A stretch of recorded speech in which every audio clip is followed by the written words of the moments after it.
Hello தமிழா, இது உங்கள் அபிமான சம்ஷுதீன் மீடியா வழங்கும் என்னதான் நடக்குது அங்க நிகழ்ச்சி. நான் உங்கள் அன்பு தோழன் அபிமான விஜய் முகமது சம்ஷுதீன்.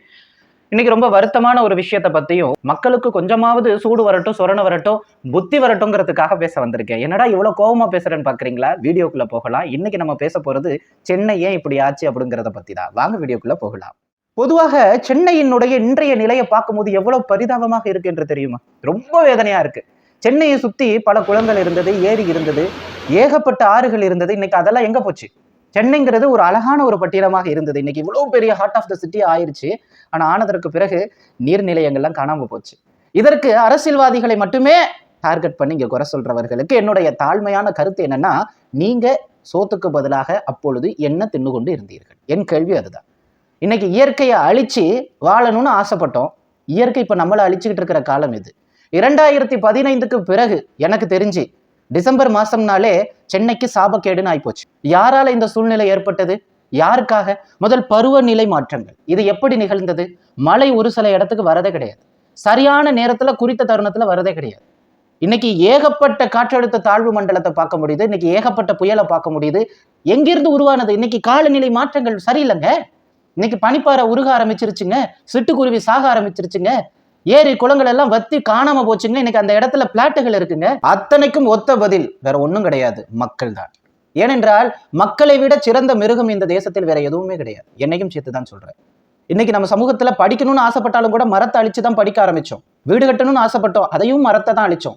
இப்படி ஏகப்பட்ட விஷயத்துல மரத்தை அழிச்சு அழிச்சு ஆக்சிஜன் பற்றாக்குறைகள், அதோட சேர்த்து மழை பற்றாக்குறை, அதோட சேர்த்து காலநிலை மாற்றங்கள். இன்னைக்கு சமூகத்துல காலநிலை மாற்றத்தால் ஏற்படுகின்ற இது போன்ற இயற்கை பேரிடர்கள் அதிகரித்து வருவதன் காரணம் என்ன? மக்கள் நாம் தான். என்னைக்கு திருந்த போறோம்? அதுதான் என் கேள்வி. திமுகவை திருத்துறதை விடுங்க, அதிமுகவை திருத்துறதை விடுங்க. நீங்க அத்தனை கட்சியையும் திருத்தினது போதும், அனைத்து கட்சி தலைவர்களையும் திருத்தினது போதும். முதல் நீயும் நானும் திருந்துவோம், அதுக்கப்புறம் நாட்டை திருத்துவோம். அதாவது அழகா பட்டுக்கோட்டை ஒரு பாட்டு ஒண்ணு பாடியிருப்பார் இல்லையா? சித்தரும் யோகிகளும் சிந்தனை ஞானிகளும் புத்தரும் இயேசுவும் உத்தமர் காந்தியும் எத்தனையோ உண்மைகளை எழுதி எழுதி வச்சாங்க. எல்லாத்தையும் தான் படிச்சீங்க, என்ன பண்ணி கிழிச்சிங்கன்னு கேட்டார். உண்மையிலேயே 100% இந்த கருத்தை எழுதியவருக்கு என்னுடைய சிறந்தாழ்ந்த வணக்கங்கள் கூட. ஏன் தெரியுமா? அனைத்தும் உண்மை. இப்படிதான் நம்ம இருக்கிறோம். அனைவருடைய கருத்தும் நமக்கு தெரியும், அனைவரை பற்றியும் நமக்கு தெரியும். ஏதோ ஒரு காரணத்துக்காக நம்ம ஓட்டு போட போவோம். யாரையும் இங்க குறை சொல்லக்கூடாதுங்க. நமக்கு ஓட்டுக்கு பணம் தேவைப்படும், நமக்கு பகட்டு தேவைப்படும், நமக்கு இப்படியெல்லாம் இருக்கணும்னு தேவைப்படும். நமக்கு டிவி, மிக்சி, கிரைண்டரு, இன்னும் கொஞ்சம் போனா ஏசி, வாஷிங் மிஷின் எல்லாமே கேட்டு வாங்கிக்கோங்க. உங்களுக்கு கொடுத்துட்டு அவன் கொடுத்ததை எடுக்க வேணாமா? 10 போட்டு 20 எடுத்தா தானே வியாபாரம். உனக்கு 10 கொடுக்குறானா அவன் 10 ரூபாயாச்சும் எக்ஸ்ட்ரா எடுப்பான் அப்படிங்கிற எண்ணம் உனக்கு வேணாம். அப்ப இருந்தும் அந்த காசை வாங்கி பையில வச்சு நீ ஓட்டு போட போறனா உங்களெல்லாம் எதால் அடிக்கிறது? என் கேள்வி அதுதான். இன்னைக்கு ஐயோ அம்மம்மான்னு கதற பலரை பார்க்கும்போது எனக்கு கூட்டு 4 அடி கன்னத்திலே விடணும் போல இருக்கு. ஏண்டா இந்த உலகத்துல நீங்களாம் எப்படா திருந்த போறீங்க? ஒரு செலவன் சொல்றான், நான் சாவர வரைக்கும் இந்த கட்சியில தான் இருப்பேன். நீ எப்படா செத்து தொலைவ? அதை முதல் சொல்லு. நீ எப்பன் சாவுறது, சமூகம் எப்பன் திருந்துறது? நான் மறுபடியும் சொல்றேன், இன்னொரு கட்சி வந்தாலும் சரி, இனிமேலும் வந்தாலும் சரி, எத்தனை அரசியல்வாதிகள் படையெடுத்தாலும் சரி, எத்தனை நடிகர்கள் அரசியலுக்கு வந்தாலும் சரி, நாடு திருந்த போறதில்லை. ஏன்னா நாட்டு மக்கள் நீங்கள் திருந்தாமல் இருக்கிற காரணத்தினால். நீங்க திருந்துங்க, எல்லாரும் திருந்துவாங்க.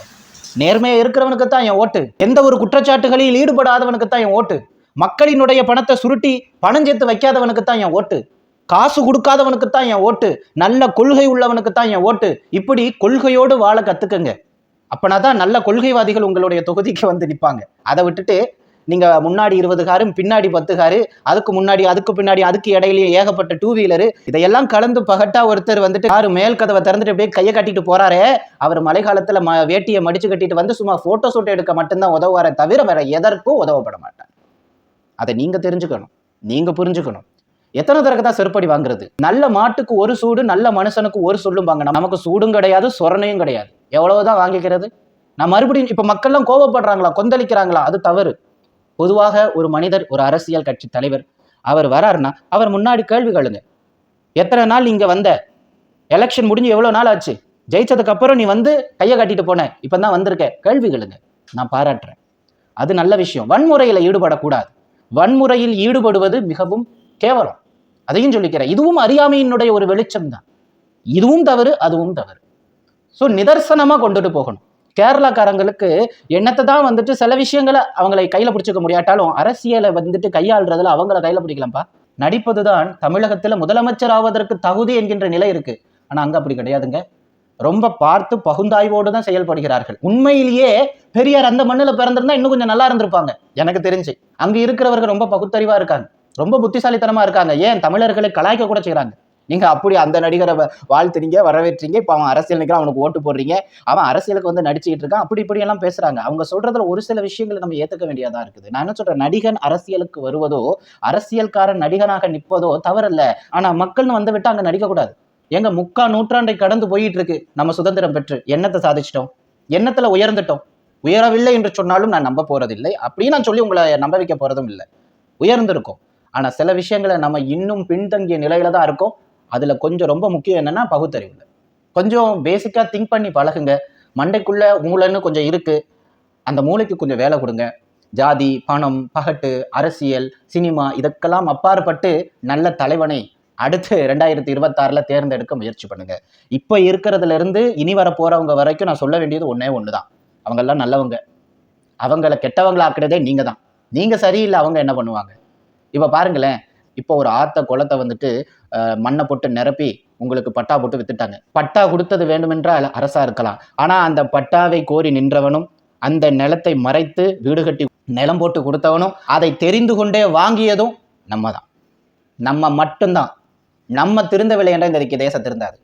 எத்தனையோ பேர் சொல்றாங்க, இனி கொஞ்ச நாள் தான் சென்னை மூழ்க போது மூழ்க போது மூழ்க போது. இதற்கு ஒரே தீர்வு என்னவென்று தெரியுமா? இன்னும் பல பேர் சென்னையில வந்து குடியமர்ந்து கொண்டே இருக்கிறீர்கள். உங்களால முடிஞ்சா சென்னையை விட்டு கொஞ்சம் ஒரு 1/2 மணி நேரம் 3/4 மணி நேரம் தொலைவுல இருக்கக்கூடிய சின்ன சின்ன ஊர்களில் குடியேறுங்க. மழை நீரை உங்களால முடிஞ்சா சேமிப்பதற்கான வழிமுறைகளை செய்யுங்க. இன்னும் கொஞ்சம் எக்ஸ்ட்ரீமியா சொல்ல போனா, உங்க வீட்டுல எத்தனை பேர் இருக்கீங்க, அத்தனை பேர் சேர்ந்து ஒத்த மரத்தை வளர்ப்பதற்கு முயற்சி பண்ணலாம். மக்களுக்கு நல்லது செய்கின்ற அரசு இருக்கட்டும், இல்லை என்றால் ஒளியட்டும். இனியாவது விடியட்டும், மக்களின் கஷ்டங்கள் முடியட்டும். வெள்ளத்தில் பாதித்தவர்களுக்கும், திருவண்ணாமலை மலைச்சரிவுல பாதிக்கப்பட்டவர்களுக்கும், இன்னும் பல இடங்கள்ல பல பேர் பாதிக்கப்பட்டு கொண்டிருக்கிறார்கள்.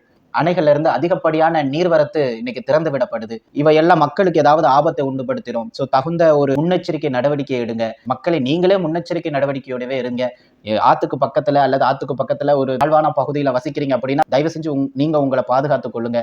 எனக்கு ரொம்ப ஆசை என்னன்னா, இந்த வெள்ளத்திலிருந்து என் மக்கள் ஒருவரும் பாதிக்கப்படக்கூடாது, எந்த உயிருக்கும் ஒத்த உயிருக்கும் எந்த ஆபத்து ஏற்படக்கூடாது. எல்லாம் வல்ல ஆண்டவனை நான் அந்த விஷயத்துல பிரார்த்திக்கிறேன். யாருக்கும் எந்த உயிருக்கும் ஆபத்து இல்லாத நிதானமான மழையை கொடுக்கணும். ஆண்டவா, என்னை படைத்தவனே, நீயே அதற்கு அருள் புரிவாயாக என்று மனமுருக இறைவனை வேண்டி கேட்டுக்கிறேன். நீங்களும் ப்ரேயர் பண்ணுங்க. உங்க ஏரியாவில் மழை எப்படி இருக்கு, நீங்களாம் நல்லா இருக்கீங்களான்னு கமெண்ட் செக்ஷன்ல சொல்லுங்க. யாரெல்லாம் வந்து உதவ வந்தாங்க அப்படிங்கிறதையும் தயவு செஞ்சு கமெண்ட் செக்ஷன்ல சொல்லுங்க. நமக்காக வந்து உதவும் உள்ளங்களுக்கு நீங்கள் செய்கின்ற உதவி என்னவென்று தெரியுமா? அவங்களுக்காகவும் நீங்கள் பிரார்த்தனை செய்யுங்கள். நிச்சயமாக இன்னொரு வீடியோவில் உங்களை வந்து சேர்கிறேன். அதுவரை உங்களிடமிருந்து விடைபெறுகிறேன். நன்றி, வணக்கம்.